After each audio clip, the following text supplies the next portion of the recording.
नमस्कार। मैं हूँ रीटा बख्शी वर्मा और आप देख रहे हैं आर्य खबर। विकास के लिए क्या और कितनी कीमत चुकाना चाहते हैं हम?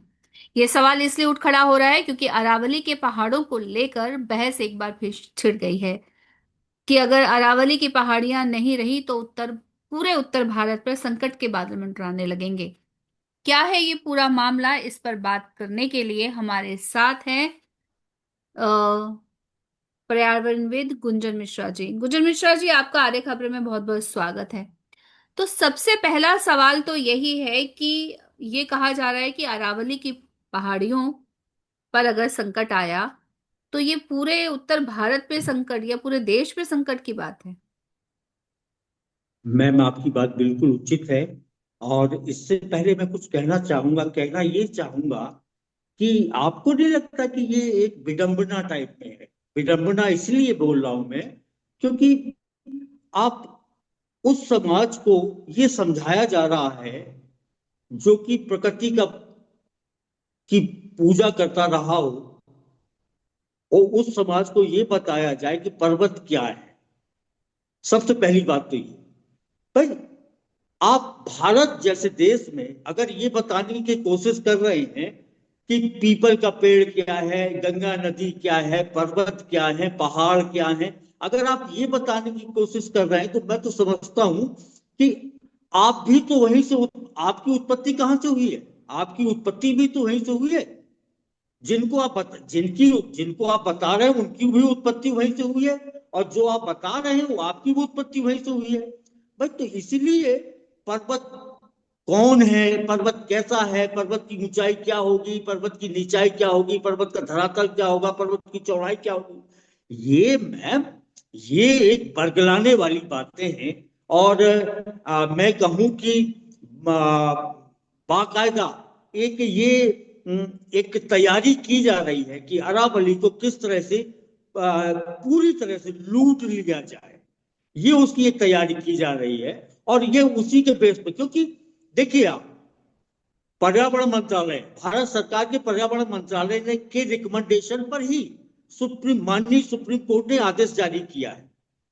यानी कि जो कुछ भी साइंटिफिक या लॉजिकल जो कुछ भी इन्होंने प्रूव किया है वो पर्यावरण मंत्रालय के द्वारा प्रूव किया गया है। और पर्यावरण मंत्रालय का ये कहना है कि 100 मीटर जो ऊंचाई हम ले रहे हैं, उसका जो पर्वतों का जो पहाड़ का जो धरातल होगा, वहां से हम उस 100 मीटर की ऊंचाई को मेजर करेंगे, उसको हम मानेंगे।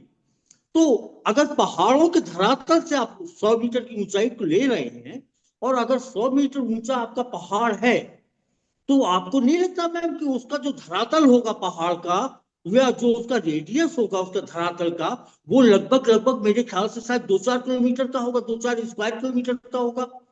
यानी कि आप 100 मीटर ऊंचाई का पहाड़ तो खोदेंगे खोदेंगे, उसके साथ साथ आप 2-4-10 किलोमीटर का जो रेडियस है उसको भी खोद लेंगे, उसकी भी परमिशन आपके पास होगी।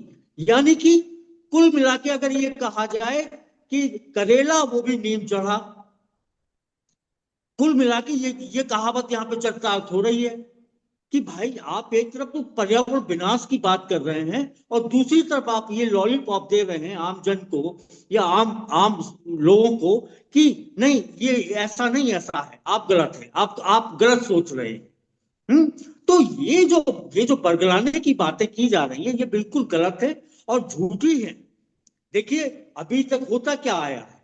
अभी तक यही होता आया है। मैंने खुद देखा है, ये मेरा ऑब्जर्वेशन है, ये मेरा अपना अनुभव है कि अगर किसी को 5 पेड़ की परमिशन मिली काटने की, तो उसने मिनिमम, मैं आपको बता दूं, कम से कम उसने 10 पेड़ काटे, 10 डबल काटे उसने, क्योंकि 5 पेड़ की परमिशन मिली थी, उसने 10 उड़ा दिए। कौन जा रहा देखने के लिए कि उसने 5 काटे के 7 काटे के 10 काटे? तो यही हाल यहां अरावली में भी होने वाला है। आप बुंदेलखंड में देख लीजिए, बुंदेलखंड में पूरा विंध्य पर्वत को उड़ा दिया जा रहा है। बुंदेलखंड का रीजन आप देख लीजिए, पूरे विंध्य पर्वत को उड़ा दिया गया, वहां की जो पहाड़ियां हैं वो पूरी पूरी उड़ा दी गई है।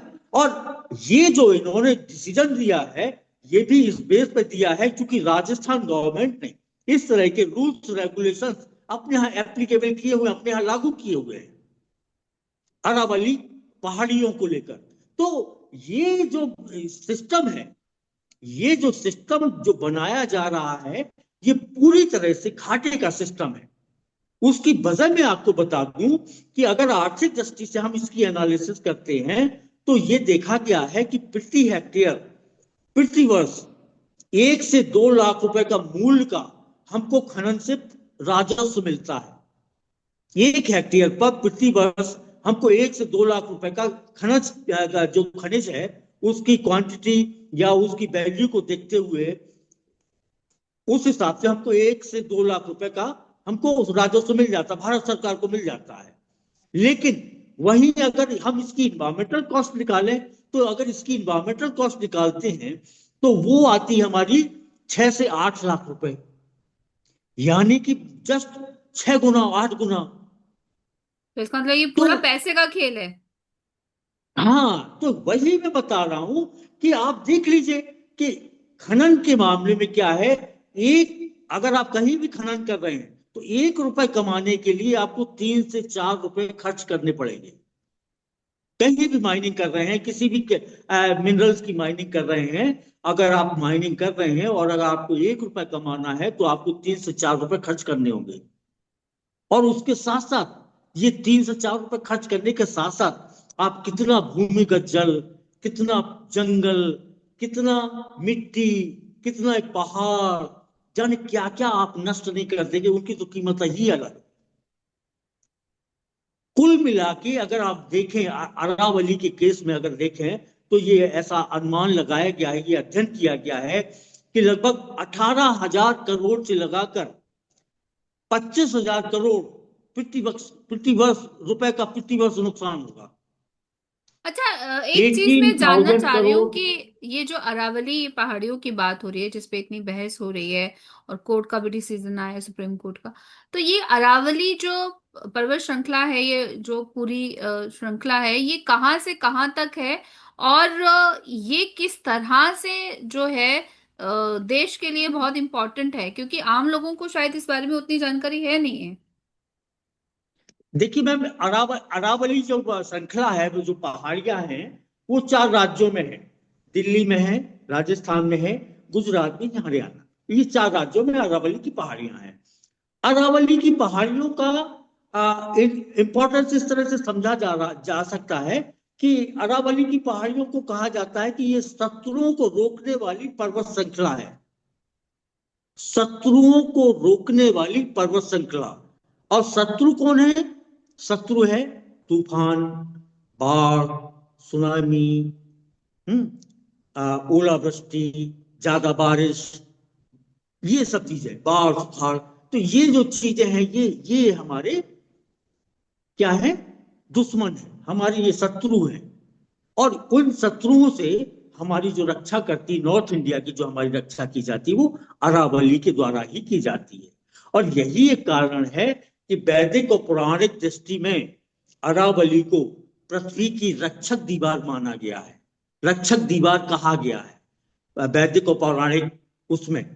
तो क्यों कहा गया है रक्षक दीवार? इसलिए कहा गया है क्योंकि ये डेजर्ट को रोकती है, डेजर्ट को फैलने से रोकती है, जैव विविधता को बचाती है, जल जंगल जमीन को बचाती है, जलवायु को संतुलित रखती है? इसीलिए इसको हम, या वेदों में, या हमारे पुराणों में, या हमारे समाज में इसको हम अपनी रक्षक दीवार के रूप में मानते हैं। तो इसलिए ये, और इसके अलावा अरावली में सिर्फ जंगल और मिनरल्स ही नहीं है। अरावली पहाड़ियों में आपको मैं बता दूं 5 तरह के फ्लोरा जो कि इंडेंजर्ड हैं, 5 तरह के फोना जो कि इंडेंजर्ड हैं, 5 तरह की चिड़िया जो कि इंडेंजर्ड हैं, 2 तरह का रेप्टाइल्स जो कि इंडेंजर्ड है। ये जो इंडेंजर्ड स्पीसीज हैं 20 के आसपास, 20 और 25 के आसपास, ये सब अरावली में पाई जाती हैं। तो आप सोच सकते हैं कि हम कितना बड़ा नुकसान करने वाले हैं।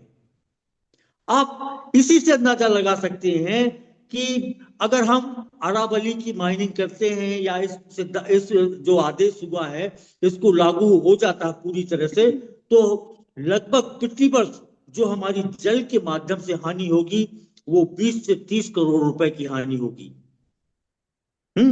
और जो कृषि या मृदा मिट्टी को हानि होगी वो 15 से 20 करोड़ रुपए प्रतिवर्ष की हानि होगी। आपदा प्रबंधन जो है उसमें जो हानि होगी वो 10 से 20 करोड़ रुपए की हानि होगी। कार्बन जो अवशोषण कर लिया जाता है, कार्बन का अवशोषण जो होता है वो 10 से 12 करोड़ का नुकसान होगा प्रतिवर्ष उससे।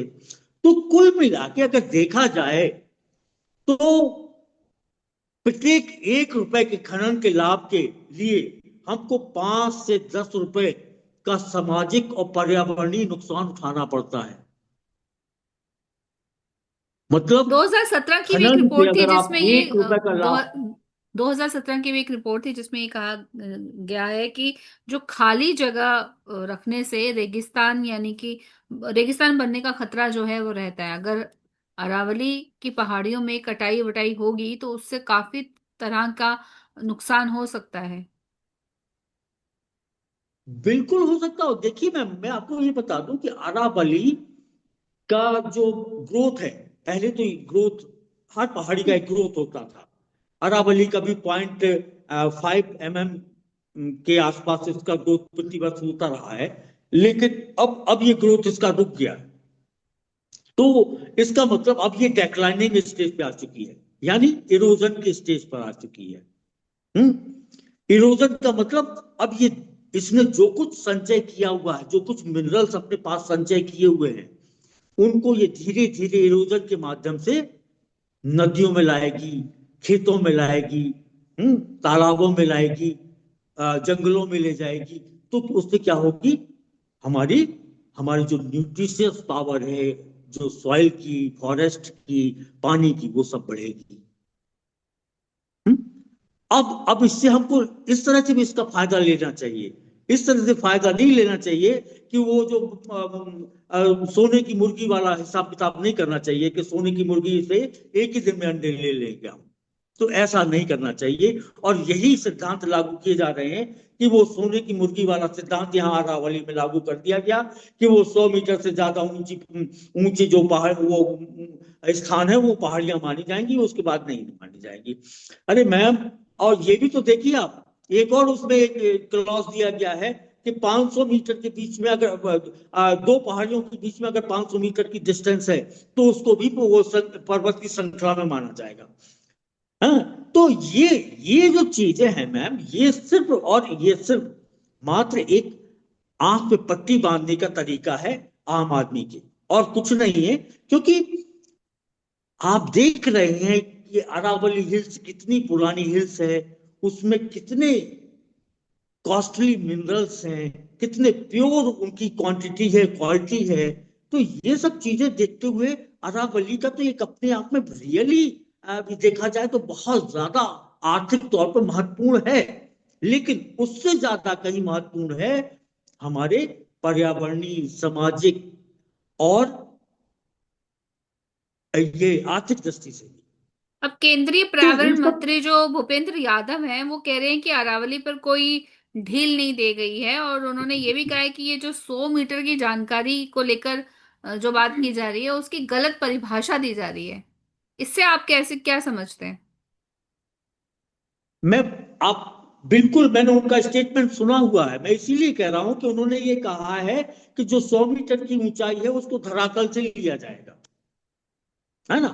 अब धरातल से लिया जाएगा, धरातल कौन डिसाइड करेगा कि जो कोई पर्वत है उसके सीमांकन रेखा क्या है?